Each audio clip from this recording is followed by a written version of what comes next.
CBN. Amores Possíveis, com Carol Tchulkian.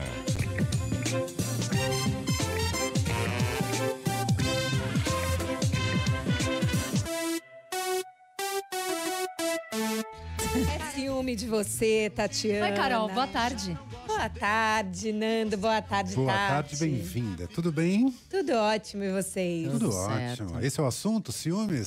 Ciúmes. Hoje o assunto é ciúmes. E acho bom a gente começar com a música, porque é bem o que a gente faz, né? Romantizar os ciúmes. Quantos de nós não ouvimos músicas e vemos filmes e já engolimos maus tratos porque a pessoa fez por ciúme, o ciúme como prova de amor. Então, queria já começar perguntando para vocês. Vocês se consideram ciumentos? Eu acho que a gente precisa redefinir ciúme para eu poder responder essa pergunta. Olha, mas eu até puxei na memória aqui, sabe, de algum ato ciumento. Ai, algo negativo, alguma treta, que o motivo foi ciúme. Sabe o que eu lembrei? Nada. Maravilhoso. Posso estar errado, né? Durante o comentário eu posso mudar. Vamos lá. Tentei. Eu acho que eu quis trazer o ciúme, porque acho que a gente fala sobre ciúme de uma forma muito dicotômica. Então, ou ela é completamente abusiva, né? O ciúme é abusivo, é violento, é desmedido. Ou a gente quer não ter ciúme. Então, todo movimento é negar o ciúme, resolver o ciúme. E eu vim aqui nessa segunda-feira para a gente normalizar o ciúme. A gente precisa naturalizar. O Christian Dunker, que é um psicanalista que eu amo, fala que o ciúme é um afeto estruturante. Hoje eu quis trazer bem as bases psicanalíticas e Freud para a gente entender o que é o ciúme. Mas acho que a gente, antes de tudo, precisa naturalizar para poder elaborar. Porque o que acontece? A gente estava aqui falando de ressentimento, né, Tati, antes de entrar no ar. E assim como todos os sentimentos que a gente não dá vazão, se a gente não normalizar o ciúme, ele vai ficar recalcado e ele vai acabar sendo não elaborado de uma forma muitas vezes destrutiva para muitas pessoas. Acho importante falar que tem uma pesquisa americana que foi conduzida pela Desmerara e pela Christopher Muse, e mostra que quanto mais tempo você gasta na rede social, mais as pessoas têm sentimentos e comportamentos de ciúme. Por que será, né? Por que será? Alerta, controle, a gente vai falar sobre isso mais pra frente, mas eu achei também bem sintomático, porque ontem à noite eu estava preparando a pauta e eu perguntei nas minhas redes o que você já fez ou que já fizeram com você por conta de ciúmes. E o Trending Topics foi invadir o celular alheio. A pessoa foi tomar banho, eu entrei no celular. Clonei o celular. Coloquei um vírus que dava para eu ver o WhatsApp da pessoa no meu celular. Então, será que a gente não está lidando tão mal com um ciúme normal que a gente está tornando ele patológico? E aí, trazendo esses conceitos, né? O que é ciúme normal, o que é ciúme projetivo, o que é ciúme patológico. O Freud tem um texto muito famoso de 1922 que chama Alguns Mecanismos Neuróticos no Ciúme, na Paranoia e na Homossexualidade. Ele está disponível online, é curto, vale super a pena ler. E para normalizar o ciúme, eu já queria abrir lendo um trechinho dele. Ele fala: o ciúme pertence a esses estados afetivos que se podem classificar, assim como se faz com a tristeza, como estados normais. Quando ele parece faltar no caráter e na conduta de um homem, é justificado concluir que sucumbiu a um forte recalcamento e desempenha na vida inconsciente um papel ainda maior. Ou seja, quanto mais você quiser negar o seu ciúme, mais ele vai te tomar e fazer com que você tenha atitudes que sejam destrutivas para você, para seu parceiro ou parceira e para sua relação. Então, Freud conceitua 3 ciúmes. O ciúme que ele chama de ciúme normal, ou ciúme de concorrência, o ciúme de projeção e o ciúme delirante. Deixa eu só repetir. O primeiro é? O ciúme normal. Tá. Depois o ciúme de projeção e o ciúme delirante.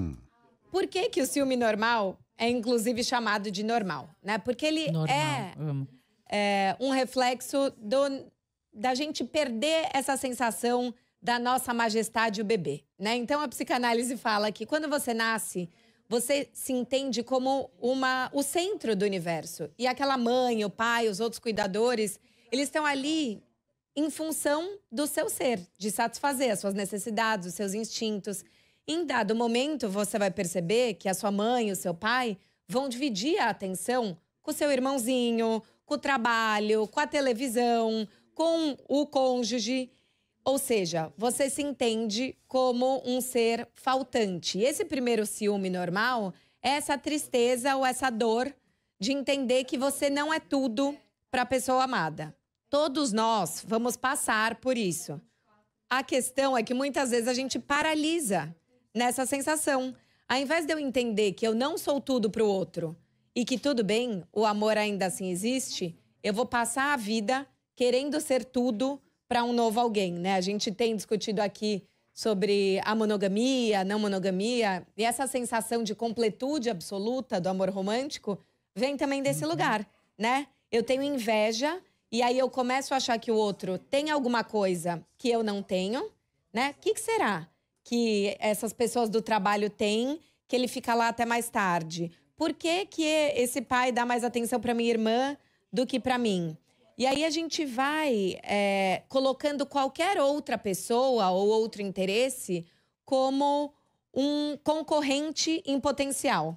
É como se sempre tivesse uma lógica no ciúme de um triângulo amoroso. É eu, o meu ser amado, que pode ser meu pai, minha mãe, meu marido, minha esposa, e qualquer outra coisa que satisfaça o desejo dela, que ela ame. E a gente tá parando de saber lidar com esse desejo dividido. Então, quanto mais a gente cresce, mais a gente volta para esses estágios infantis e fica assombrado por essa vontade e necessidade de ser completo para a pessoa. Como isso não se faz, muitas vezes a gente vai para o ciúme projetivo. O que é o ciúme projetivo? Eu amaria trair, eu já fantasiei trair, eu traí, mas como eu não lido com os meus desejos divididos, eu culpo o coleguinha.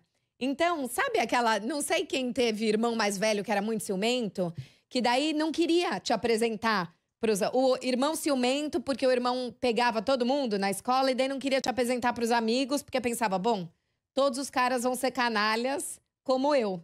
É essa a lógica do ciúme projetivo.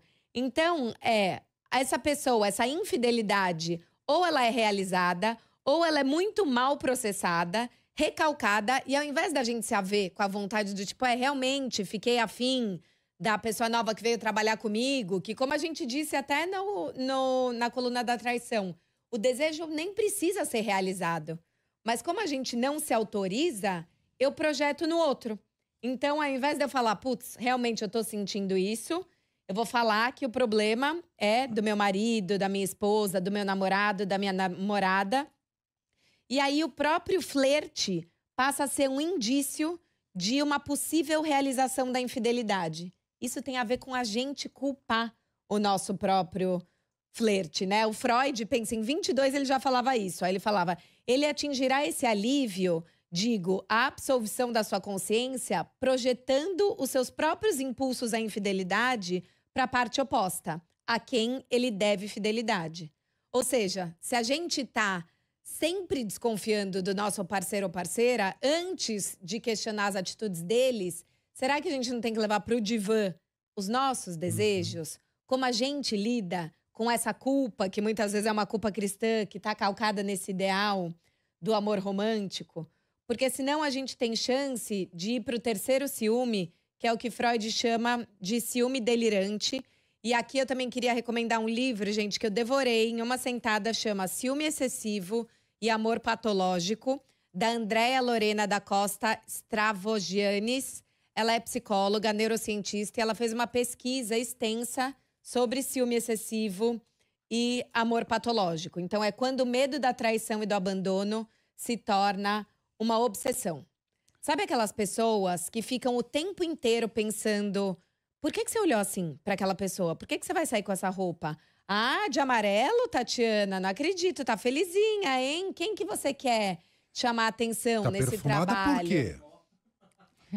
Tem uma pesquisa que que mostra que pessoas que estão nesse caráter de ciúme excessivo ou delirante chegam a passar 8 horas do seu dia só pensando no que a pessoa está fazendo. Então, elas ficam preocupadas com possíveis indícios de infidelidade. E por que Freud chama de delirante? Porque realmente é um pensamento obsessivo que agora os psicólogos estão começando a ver que ele é muito parecido com TOC, que é o transtorno obsessivo-compulsivo. Assim como algumas pessoas têm TOC, lavam a mão o tempo inteiro, abrem e fecham a porta. Esse pensamento delirante de meu parceiro ou minha parceira vão me trair, vira uma obsessão mesmo. E a pessoa que está sentindo isso sofre porque um lado racional dela entende que pode ser que isso não esteja acontecendo, mas esse ciúme te toma.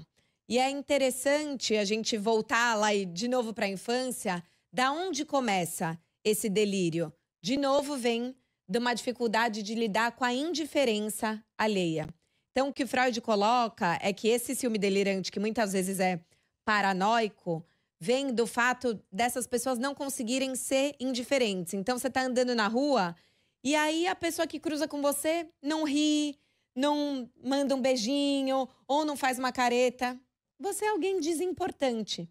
E como é muito angustiante ser desimportante, ao invés da pessoa lidar com esse medo do abandono, ela projeta isso ao revés e fala, não, então é porque estão me ignorando, porque o meu terceiro, né, o meu parceiro ou minha parceira estão me traindo. Essa hostilidade que eu sinto do mundo, eu acabo direcionando para o meu parceiro ou parceira. E aí, como é que a gente sabe quando o ciúme é excessivo e pode estar indo para um quadro patológico?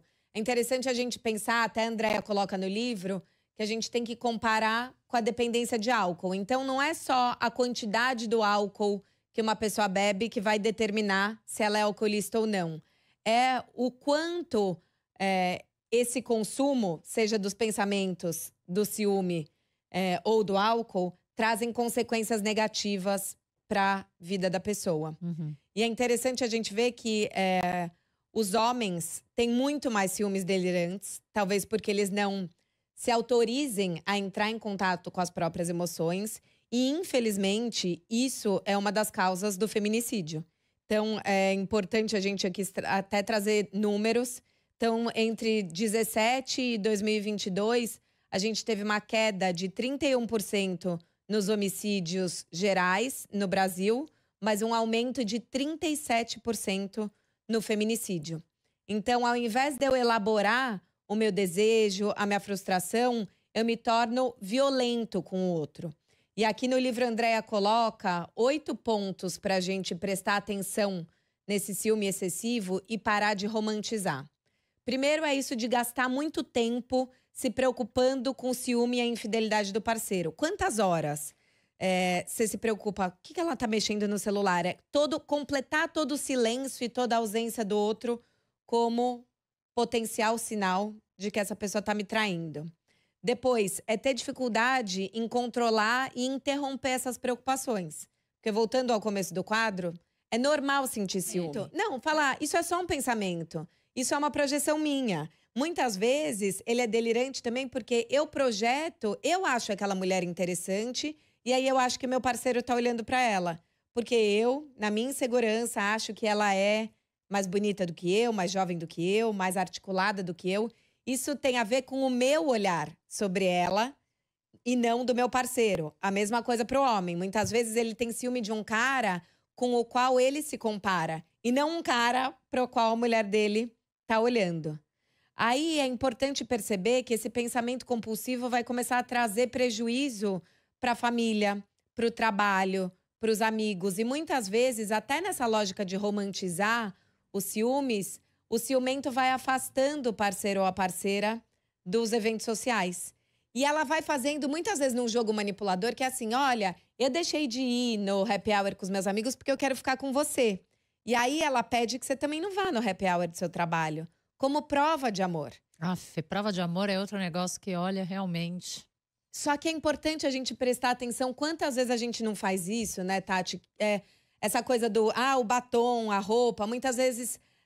a gente fala, ai, quer saber? Vai dar tanto problema que eu vou mesmo parar de sair sozinha com meus amigos homens pra não deixar a pessoa encucada. Ou eu não vou sair com esse vestido justinho. Apenas parem, gente. Porque quanto Nossa, mais pelo amor de a Deus. gente deixar de fazer, mais você alimenta esse delírio do outro. Então, mais a pessoa vai querer que você deixe de fazer coisas, mais ela vai deixar de fazer coisas e vocês vão ficar nessa romantização do nós contra o mundo que é muito perigosa e que pode aí te deixar mais vulnerável à violência, porque você tá mais afastada mesmo. O ciúme também é uma ferramenta muito importante ou fundamental em relacionamentos abusivos. Então a gente acha que precisa ter muito cuidado. Por isso que quando você me perguntou no começo, você é ciumenta? Eu falei, a gente precisa definir ciúme para eu poder responder essa pergunta, né? Porque o ciúme, ele é confundido com muitas outras atitudes, ou a ele é atribuído atitudes inadmissíveis, como, por Exatamente. exemplo, tira esse batom, troca essa roupa. Mexer no celular. Isso é violência Tiveram também. pessoas né? que me escreveram que foram mantidas em cárcere privado, ou que a pessoa faz chantagem emocional, se você terminar comigo eu vou me matar. Então, Então, a gente precisa normalizar o ciúme, mas não normalizar atitudes violentas que são justificadas por ciúme. exato. Então, voltando à criança, a gente teve que aprender a lidar. Que a nossa mãe vai dividir a atenção com o nosso irmãozinho, com o pai, com o trabalho, com as amigas. É esse tipo de relação que a gente tem que ter com a gente mesmo e com a nossa frustração. Ao invés de se cobrar não sentir, como eu acolho o meu sentimento e elaboro ele. Porque eu sinto que é isso que a gente tá fazendo. Ah, não posso ter ciúme, pronto, explodo, a pessoa vai tomar banho, eu entro no computador dela. Muitas mulheres que falaram, eu pedi pra o meu atual parar de seguir as ex, porque eu tinha ciúmes.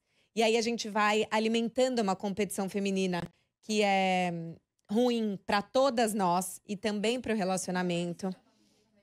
E aí, trazendo algumas reflexões e soluções, é importante a gente rever a nossa relação com a gente mesmo, né? Então, Freud fala, a gente, tomando o seu exemplo como típico, né, o exemplo do ciumento, concluiremos que a hostilidade que o perseguido descobre nos outros não passa de um reflexo dos seus próprios sentimentos hostis para consigo.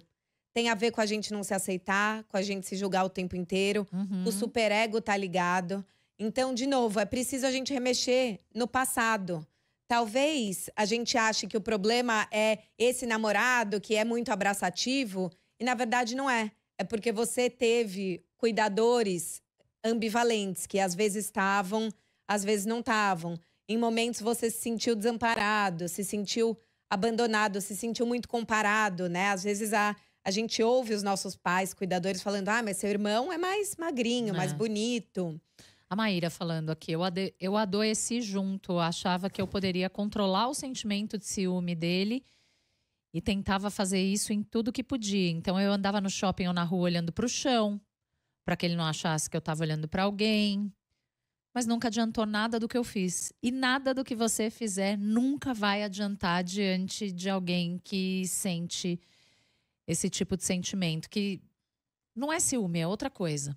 É um ciúme delirante, né? O Renato, você citou olhar o celular e você olha, a minha ex-esposa agora, né? Não olhava o celular, ela quebrava. Ele falou assim, nossa, tudo que eu tô ouvindo aí, eu tô vendo a ex-esposa. Meu Deus, diz ele aqui. E tem, viu? Tem. E tem. Ou se tem. E é muito perigoso, né? Pegando esses dois exemplos, a gente entra numa lógica, né? A Tati falou, nada que você fizer vai parar. Pior, quanto mais você fizer Mais pra cobrança poupar, mais cobrança vem e mais paranoia vem. Porque a pessoa que tá nesse estado de delírio começa a justificar os delírios dela e falar, tá vendo? Se ela olhou pra baixo é porque antes Isso vai tinha escalando. coisa. Maíra tá aqui, continua contando. Até eu tomar um tapa no rosto. É isso. Primeiro não pode olhar pra nenhum lado. Tem que andar olhando pra baixo. Ou talvez ele nunca tenha te pedido isso. Mas sabendo a pessoa com quem você tá, você já toma uma medida preventiva pra não ter treta. Mas vai escalando, escalando, escalando até virar um negócio desse. Deus me livre, gente. Eu vi um filme esse fim de semana que tá no Amazon Prime, que chama Querida Alice. sobre um relacionamento abusivo e tem bem essa relação do ciúme, controle como amor. Como chama? Querida Alice. Tá. E aí queria falar, né? A gente falou isso de voltar para a infância, mas também entender que o cuidado, o ciúme, se você é o ciumento, não é algo que você possa fazer sozinho. A gente precisa de ajuda para refazer vínculos saudáveis e seguros. Certo. Então, talvez o ciumento é assim porque ele teve pais que foram faltantes. O que a gente precisa fazer nesse estado de desamparo é aprender a reinvestir a nossa libido em espaços seguros, que podem ser através de amigos, de trabalho, em relações que sustentem a sua falta, onde você possa lidar com a sua frustração sem se vitimizar ou vilanizar o outro. Então, começa a dividir os seus amigos com outros amigos, a refazer a sua relação familiar. Isso ajuda a gente voltar a confiar na gente e no outro e entender que, sim, a gente vai ter que lidar com esse luto de não ter o lugar principal na relação, mas não necessariamente com o luto da relação. Carol Tchilquian está conosco toda segunda-feira aqui no Estúdio CBN, falando sobre amores possíveis. Obrigada, Carol. Obrigada a Boa vocês. semana. Beijo. Para nós.